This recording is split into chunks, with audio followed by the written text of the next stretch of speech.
Finally, this is it, the day that I've been waiting for. The first ever collaboration IEM for AAV and the Auto Vault in my hand right now. This is a prototype unit of AAV CJ20 in collaboration with ROSESELSA, or internationally known as ROSESELSA.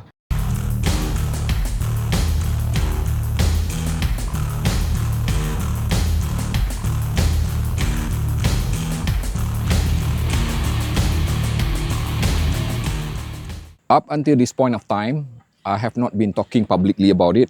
In fact, the whole idea of this collaboration started back in December 2024, just last year, when I visited ROSESELSA or ROSESELSA in Chengdu. And literally, when I was there, I just simply shamelessly asked ROSESELSA, hey, you guys want to do collaboration with me? I have some ideas with IEM.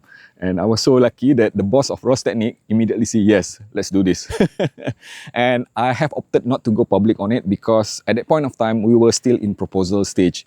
We were like in the stage of, let's say, doing conceptual and everything and talking about it, but nothing really concrete until, of course, very recently, they have finally came up with this, what you see in my hand right now, the first prototype of CJ20. Just ignore the purple thing because this is obviously not the final product. It is a 3D printed shell at which it contains a single magnetic planar. So that is basically my request as well. Because if you are familiar with my channel, then you would probably know that I am a magnetic planar person. I love magnetic planar sound. And obviously for my first IEM, I would want to have a magnetic planar. I am going public today because I have good news to reveal, to share with all of you that there's a possibility that this will go into production as early as August 2025. Because next month, or should I say probably in another 7 days, I will be flying to Chengdu again on 7th of July, so that I will be able to spend 1 week there to finalize the sound element, the design element and everything about it. And obviously, it will not be using this 3D printed purple color shell because it will be encased in metal shell, CNC machine, most likely CNC machine, single magnetic planar. And just have a look at the faceplate here. You would notice there's a single hole there. And now that is a very special thing because I specifically request also, I want something which sounds more like an earbud rather than IEM.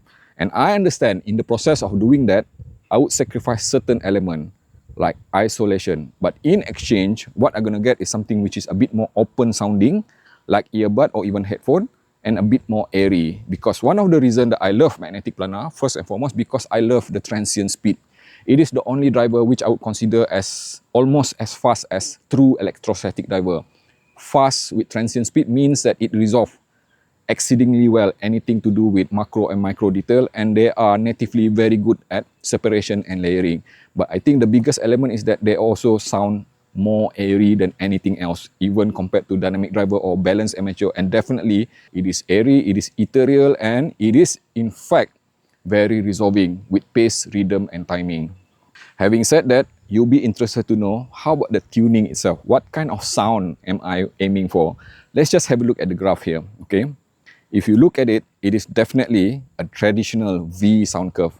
Because for all intention and purpose, I would want this CJ20 to be the kind of traditional sounding with prominence, boosting in the mid bass and also some boosting in the upper frequency, but I would also want to have a bit more of mid-range. So perhaps the final tuning may end up sounding more like a W sound curve because I want to bring the mid-range a bit more forward.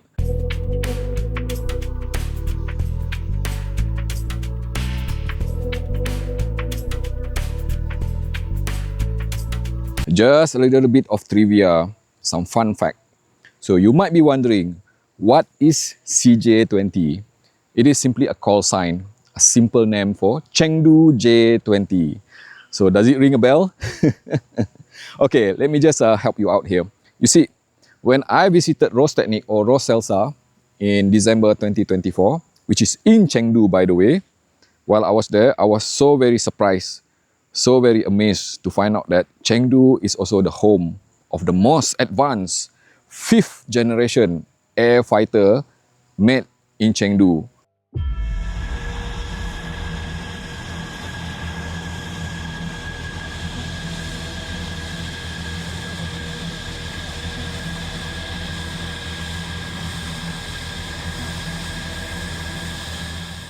developed and assembled and made in Chengdu. I repeat, the most advanced 5th generation stealth superiority air fighter.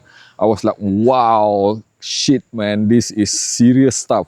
And of course, having said that, at the back of my mind, if Chengdu is just so very advanced, bleeding edge advanced, what is this IEM here? What is this, all the audio stuff? It is definitely peanuts for them, because obviously the city of Chengdu is leading the technology, especially in China. Of course, there are several other cities like Shenyang, but Chengdu is probably the foremost. So at the end of the day, to express my tribute, my admiration for this achievement which Chengdu has, or even let's say to pay my respect to Rostechnik and ROSESELSA, I have opted to call my very first IEM Chengdu J20, or simply known as CJ20.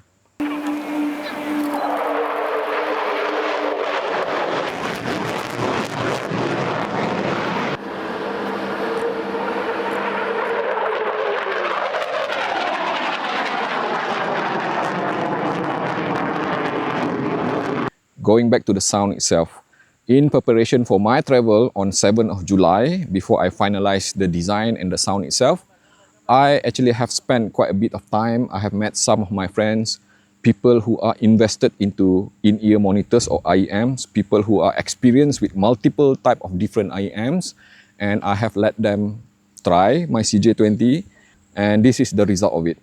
Okay, Ikmal. Yeah. After spending quite a bit of time listening to CJ20, Yeah, so what do you think? Is it good? Is it shitty or what? Thank you, Andy, because give me the opportunity to test the CJ20. I think I'm the first one to You are test it. actually the second one. The second one, okay. I thought I was the first. It's not a very long listening. I just listen for a short time. My first impression is it is a very suitable. It is a warm side.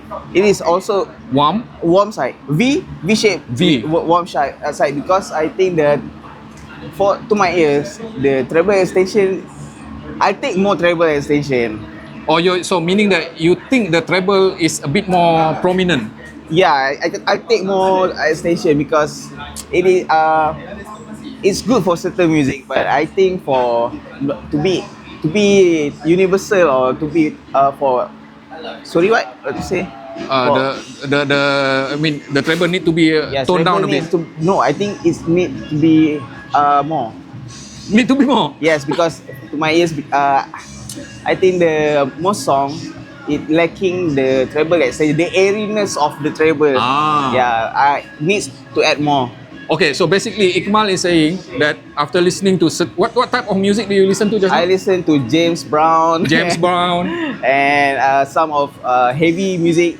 Metal music. Yes, for metal music it is suitable because you do not that high treble in your ears. Okay. And it is suitable for fast music. But for listening to relaxed music, you need like more James airy. Brown. Yes, so meaning that the treble would require a bit more of micro detail in the upper frequency. Yes, micro detail is there, but the extension, you mean? The extension is quite lacking, and I think where it shines is I will put it in the mid bass. The mid bass is very good. The thumping mid is everything I need. And also, of course, it is a planar magnetic. Okay. I think the sub bass is roll off. Okay. Yeah. So it's kind of a bit short. So meaning that on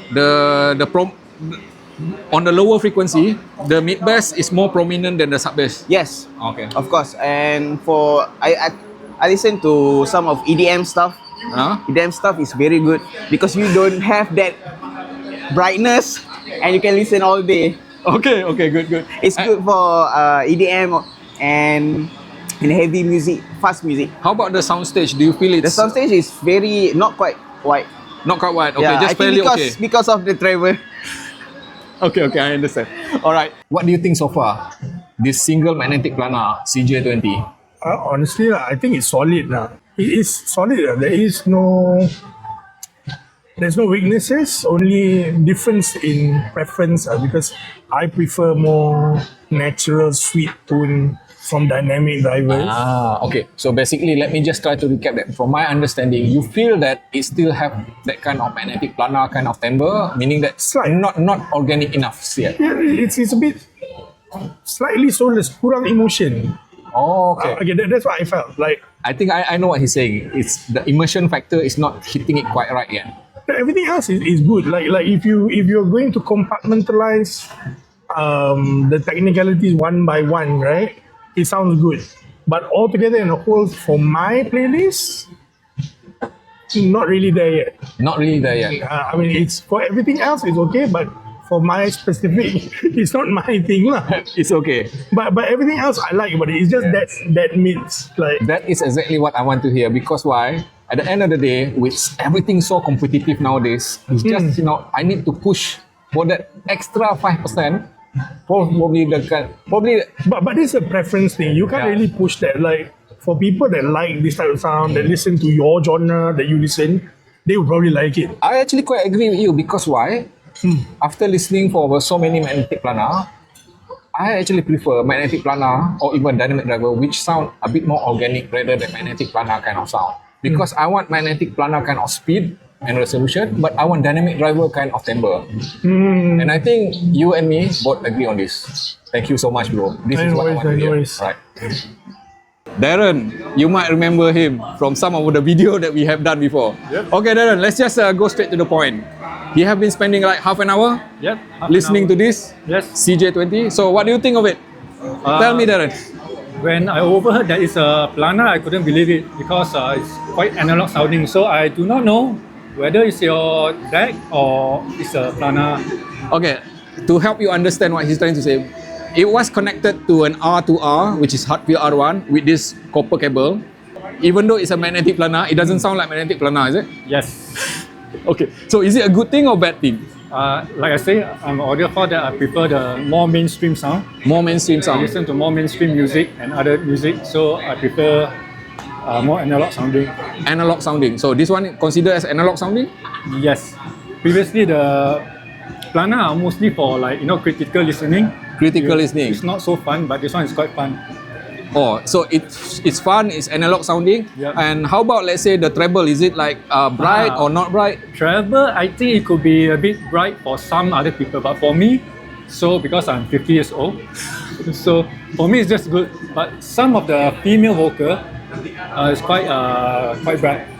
So it's a bit picky with the upper frequency. Some singer. Okay, so I guess the high pitch female vocal, right? Yes. Okay. High pitch female vocal. So how about the mid-range itself? How do you feel the mid-range? Mid-range is very rich. Rich? Yeah, for mid-range, it emphasizes the bass. I call that bass drum, very punchy.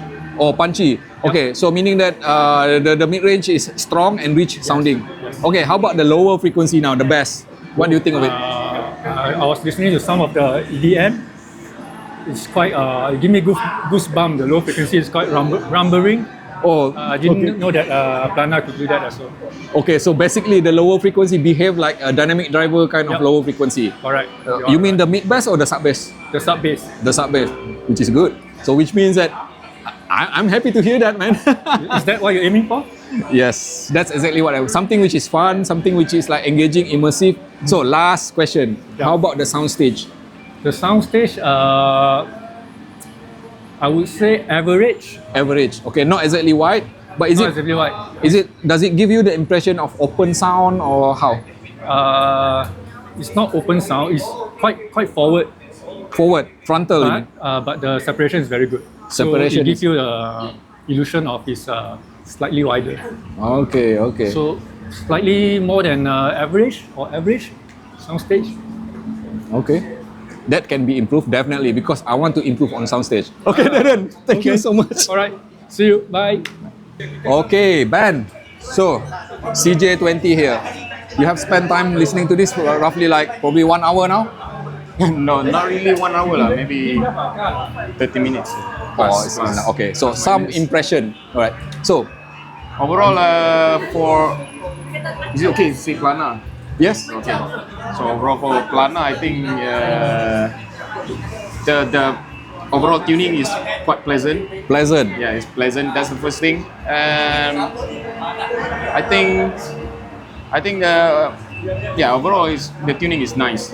Okay, so if I don't actually tell you that it was a planar, would you believe it is a planar? No, I don't know. It's He doesn't. So meaning that it doesn't sound like a magnetic planar. yeah. Okay. So what do you think of the general tuning, like the sound curve? Is it like, you know, It's slightly like mild V shape. mild V shape? Yeah, the image is quite huge.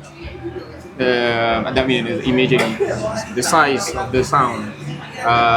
The bass is quite big, but I think it's okay. I think the amount is just okay. So basically, you are saying that the lower frequency, the mid bass and the sub bass, it's, you know, you can feel the presence. Yeah, yeah. Okay. It's quite not quite forward, but it's there. But it's noticeable. Like it's very how to say, Prominent. not quite prominent, but it's there. It's nice. I think it's nice. It's tastefully like tuned. Okay, so basically, I think the simple question is it something which you consider as something that you like? That kind I can enjoy this. I appreciate it. Like, Okay, and how about the mid range itself? I think mid range is nice as well. The only thing that I think there's a little bit of spike around 6, 7, 8 kilohertz. Just Meaning that the PINA region, which is 6 to okay, so this is going towards the upper frequency, which means that the treble itself is also. What do you think of the treble? I think the upper treble all quite smooth. Smooth. Although I think it could use a little more, more upper treble side above 12K. 12K? I think could use a little bit more, but Extension, you mean? yeah, extension. But the lower treble, there's a little bit of spike. Spike. That's it. Because of the you listen to hi hats and cymbals, it's quite forward at times. Yes. So it's kind of a bit stronger with the. No. It's still pleasant. Still pleasant. Still pleasant. Only that you can tell like when you listen to like metal music or most like raw analog recording back then, like old hardcore stuff or punk rock stuff, with So it's a bit strong. forward hi hat.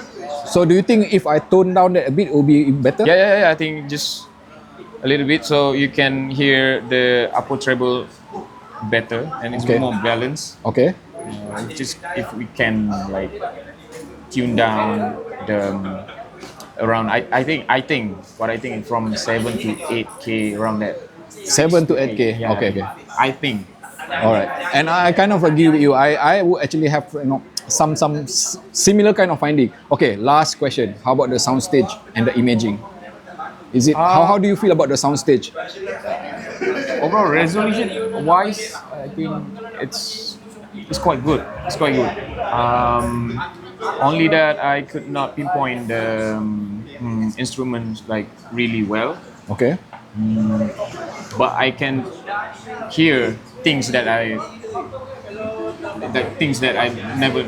didn't know like it's there before. So basically, you are saying the projection of the spatial imaging, pinpoint accuracy could be improved, but at least the layering and the separation is good. Yeah. The definition is good. I mean, the resolution itself is good.